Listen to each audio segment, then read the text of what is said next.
বন্ধুরা আমি শেরকে মেরে ফেলেছি, এখন আমরা সবাই মুক্ত। আরে বাদর মামা তুমি এই কাজটা কিভাবে করলে? আচ্ছা তাহলে শুনো, ভাগো শের আইতে আছে।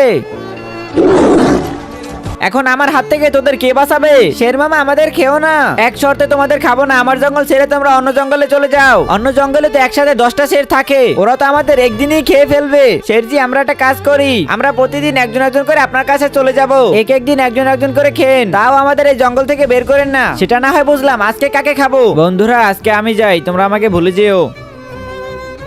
আজকে দ্বিতীয় দিন, আজকে শের রাজার কাছে আমি যাই। না বাদর মামা তুমি যেও না, তুমি গেলে আমাদের কি হবে?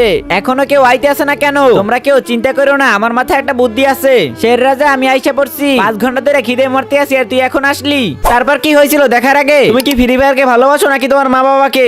যদি মা বাবাকে ভালোবাসো তাহলে ভিডিওটি লাইক দিয়ে চ্যানেলটি সাবস্ক্রাইব করে দিবা। লাইক সাবস্ক্রাইব না করলে বুঝে নিব তুমি তোমার মা বাবাকে ভালোবাসো না। তুমি 1 নাকি 2 সেটা কমেন্টে বলে যাবা।